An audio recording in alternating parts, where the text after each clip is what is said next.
Hello, I'm old Mr. Kent, 82 years old, on my morning e-trike ride.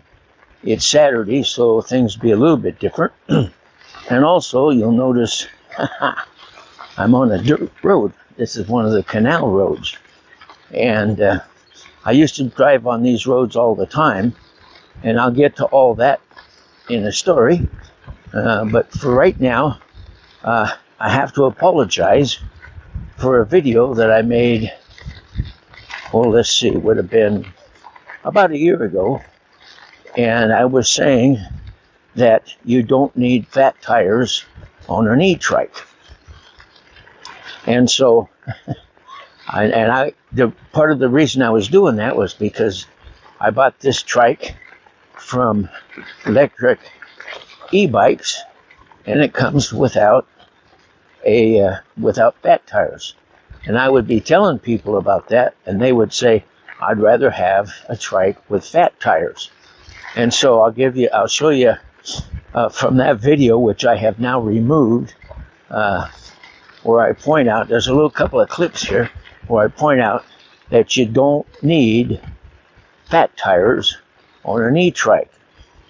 So let's listen. And this is why I don't believe you want fat tires on your trike. But you do not need fat tires on a tricycle. Fat tires are just going to slow you down, and you'll get less battery mileage. There's all kinds of disadvantages to it. So I guess what I was doing is I was trying to promote the company that made this trike, because it's the one I bought.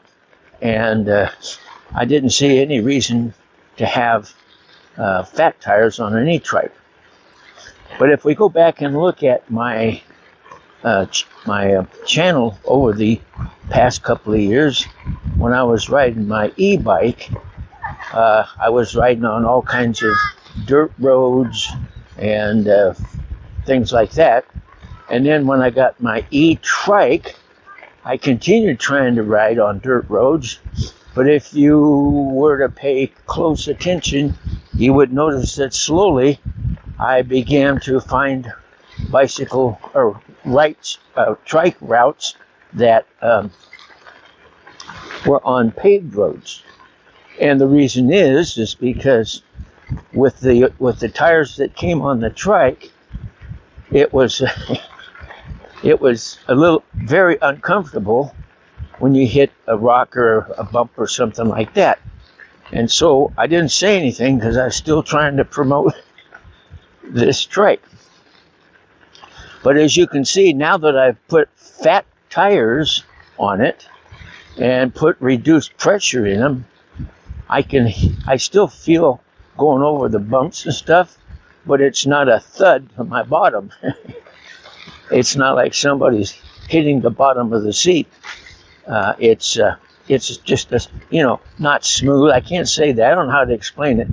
But with fat tires, you have a little more cushion. In fact, you have quite a bit more cushion than you do without fat tires. And so, I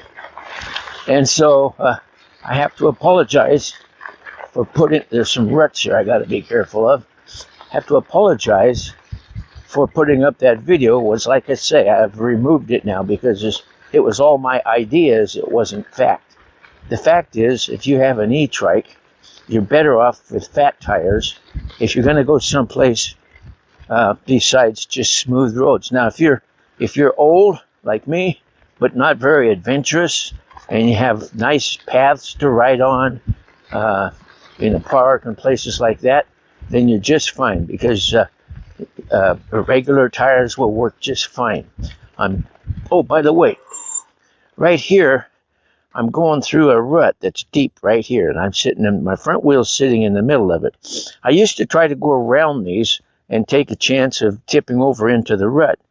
But what I've discovered is if you just ride down the middle of the rut with your front tire, then your rear tires right on each side of the rut, above everything. It doesn't it doesn't feel as comfortable, but it doesn't tip you over if you keep your front wheel down inside the rut. So I thought I would throw that in. Now, years ago, I was watching something on TV about how they design automobiles, and this was a long time ago. And they made a point that I've always remembered. When they design a comfortable riding automobile, not a sports car, but a comfortable riding automobile, they design it so that the driver sits halfway between the front wheel and the back wheel. And doing that makes it so that anytime he goes over any bumpy parts, well then he doesn't feel the whole what do you call it? He doesn't feel the whole pressure of the bump, I guess you'd say. I'm getting old and forgetful. I keep forgetting a lot of things these days, but I won't go there. Anyway, and so I got to thinking, well, that makes sense if you're going to have if you have an e-bike. And I put a little graphic up here. If you have an e-bike, the rider sits pretty much or closer to being between the front wheel and the back wheel. So now we're off of the dirt road and onto a paved road, which is, this is my old route that I used to always take. Sorry about the runny nose, but I can't help it.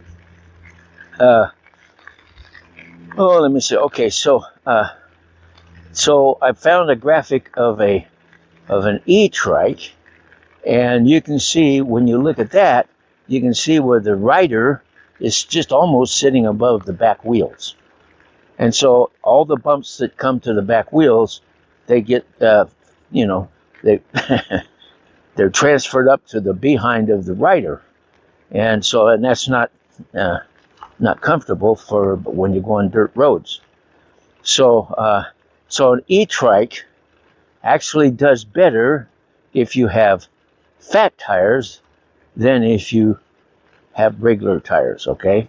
And so I just thought I'd share that because I made that mistake making that video last time, or last year. It's about a year ago. Morning. And so, anyway, I thought I'd share that. I'm trying to think there was something else I was going to say, and I can't remember what it is now. Makes me so angry.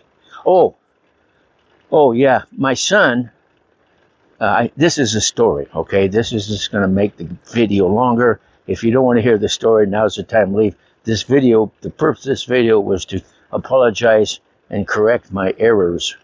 But anyway, and I was thinking the other day, I'd shared this before, but it never hurts to share it again because what I learned from it.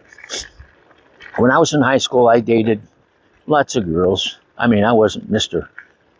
Who knows what, but I had a few girls that I dated, and one I dated quite a lot, and she was blonde, and her name was Karen, just like my sister's name, and her parents just thought I was the greatest guy. I'd go over to their house and they'd have me play their piano, and they invite me over for dinner, and for her birthday they invited me over for her birthday party, and but she had a horse, and in fact when we were dating, not real heavily but a lot, her dad mentioned to her that she's not paying enough attention to her horse because of other activities. Anyway, but the horse they had a little shelter. It wasn't very large, but it's kind of like a lean-to open on one side. Over there, I lived in South Seattle, and in Seattle area, it just rains. They say it rains 6 months out of the year and drips off the trees the other 6 months. And that's almost how you can explain it. So the animals need someplace to go, like on rainy days. And that lean-to had an old tar roof on it, tar paper roof, and it needed to be replaced. And so they asked me if I wanted to do that, and I said sure. So one Saturday I got over there, and they had all the tar paper and the tar and all that stuff. So I tore off the old stuff and used shingle nails back then, and hammered down the new stuff. And then I was rolling. I was painting the tar onto all the edges and the seals and where everything met. And the poor girl, on that particular day, she crawled up the ladder to go up and visit with me, and she was sitting there on the edge, and I was painting away with a tar brush, and next thing I know, she's decided to lay down, lay back and put her head on the roof. Well, when she did that, she put her head into some wet tar. She didn't know it when she laid down. And I pointed it out to her, and she felt really, really stupid and embarrassed and everything. So anyway, then they had to cut that hair out and so forth. When it was all finished, I mean, I had an enjoyable time putting that roof on. And so, you know, they said, thank you. And I said, no, it was my pleasure. The reason it was my pleasure was because I got to spend time with my girlfriend, okay? I'm not a roofer, and I'm not necessarily fond of horses, but my girlfriend I was fond of. So I told him, I said, well, it was my pleasure. And that dawned on me when I said that. Everybody says, it's my pleasure. You know, it's my pleasure.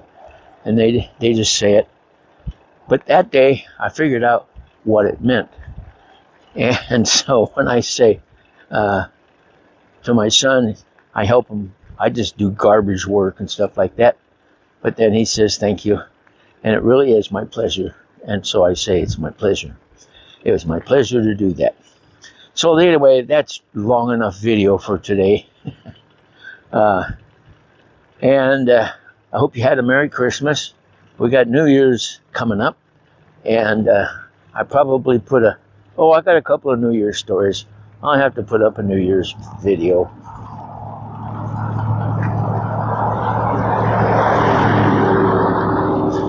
If you've been following my channel very long, you might have heard some of these stories. So I apologize for repeating them. I only got so many stories. Anyway, so in the meantime, I'll just say thank you for watching my video. I hope you had a Merry Christmas and Happy New Year.